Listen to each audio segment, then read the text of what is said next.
Welcome to Crime Time News and Entertainment with a Buzz.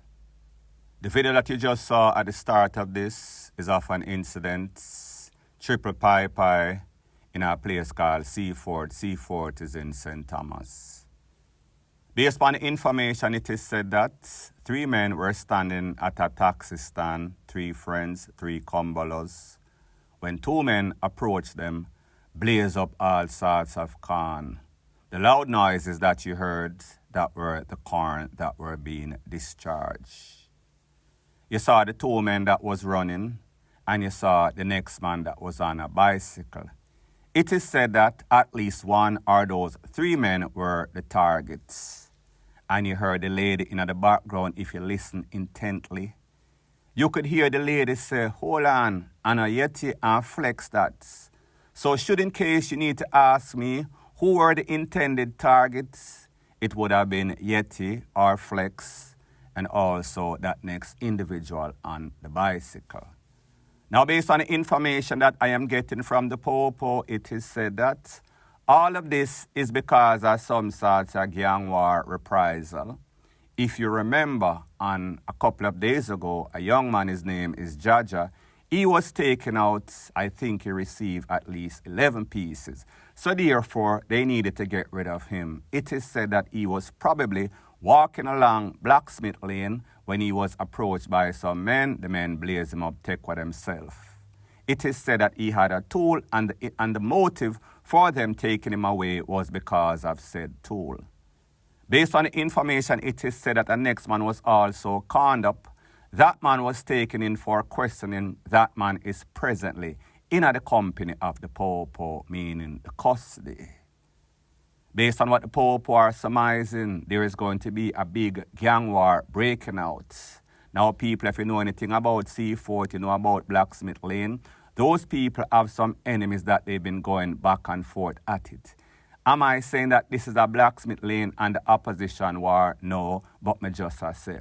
Based on the fact that JIGGY lost his life in the vicinity of Blacksmith Lane, based on the fact that it is said that those 3 men that come from different places were conned up by some people where them say, run over Blacksmith Lane. So don't be surprised if the opposition, you know, so these people are fully done, goes over Blacksmith Lane and try to do some sorts of reprisal, because you know, in the fully done war, gang war, it is tit for tat, an eye for an eye. You do it 1 of this, we do you 2 of this, and back and forth, so forth in a Seaford, point blank and period.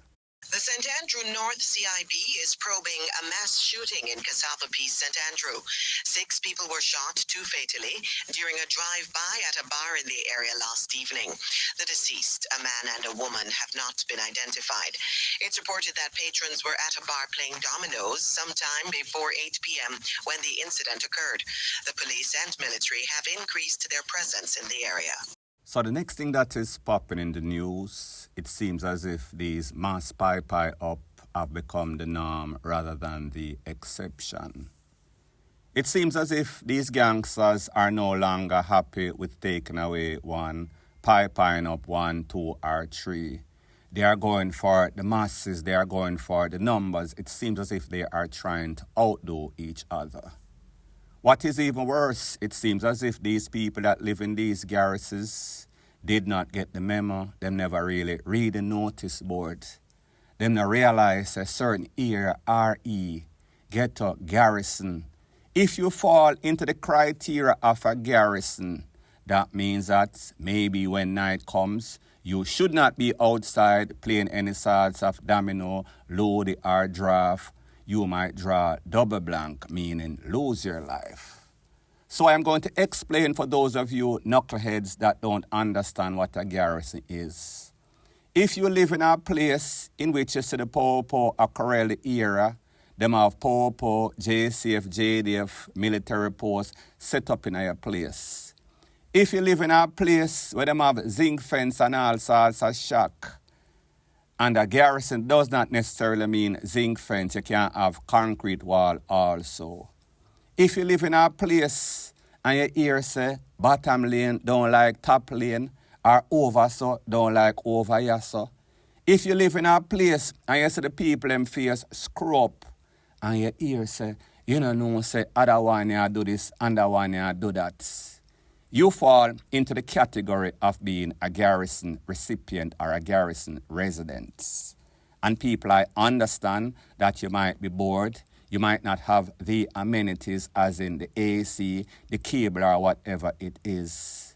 I understand, so maybe not the house kind of hot until not the dark, so therefore you want to get some cool breeze even though mosquito are going to bite you up. But my point is this, you cannot be entertainment-wise and then DEAD foolish. You've had too many examples of which you should guide your life. So therefore, like me say, always use sleep and mark DEATH literally. But like them say, all who can hear, them are going to feel. You do not have to be the target. You just want to be around the wrong person at the right time or the wrong place at the wrong time, and you could become a victim. Such is the case of 6 persons in a Cassava Piece, including the owner of a bar and the next person, 4 others nursing injury. Sad to say, but this is now a sad state of affair in a Jamrock, point blank and period.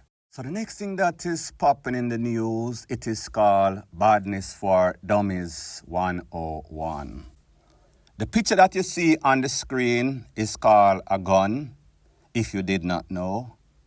If you have a license from the FLA, Firearm License Authority, you have the rights to bring one. If you do not have a license to bring one issued by the FLA, then it makes it an illegal fire piece. You should not have one. If you are held by the POPO, you will be given a fresh 15, meaning minimum mandatory. That means that the least that you can get, the judges that like to throw sympathy party cannot help you. The next picture that you see is what we call a gun bag.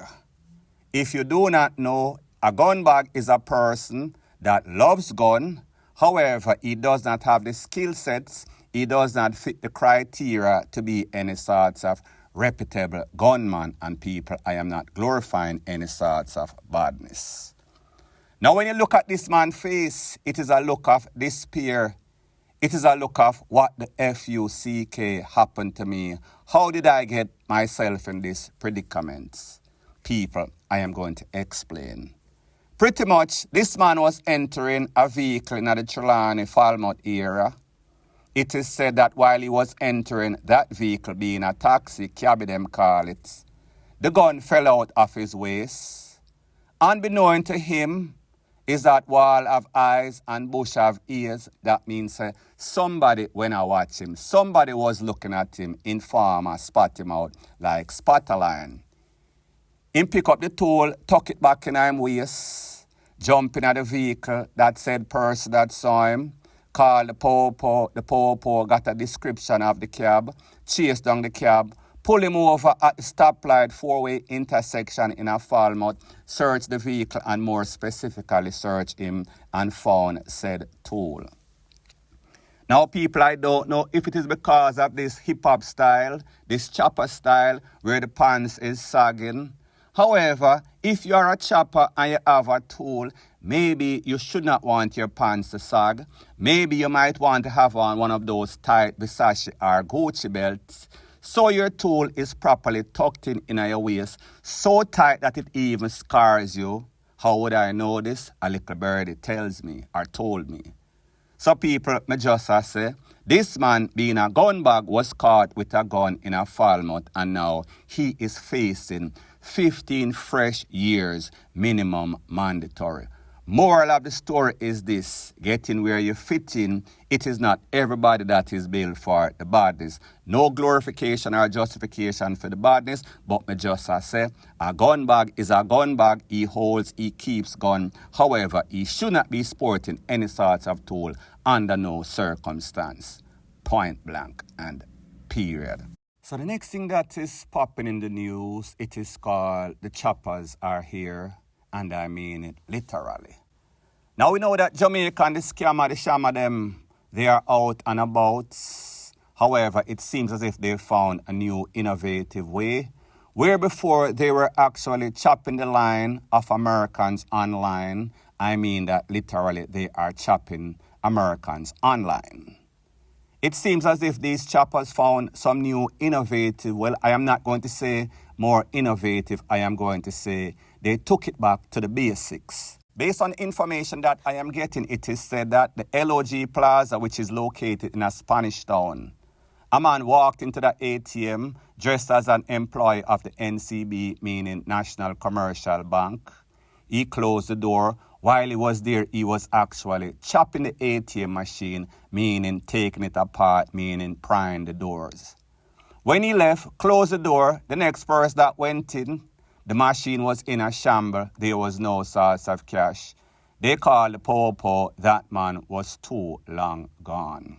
Now, people, don't you realize when it comes to Jamaicans, they always find innovative way. If there's a way or if there's a will, there is going to be a way. However, they do not put the same effort into nothing positive. However, I guess when you leave an ATM machine with millions of dollars, that is positivity, that is growth, depending on who you ask. And if there's one thing that we know about these choppers, they are persistent. They won't ever stop until they are stopped in their track.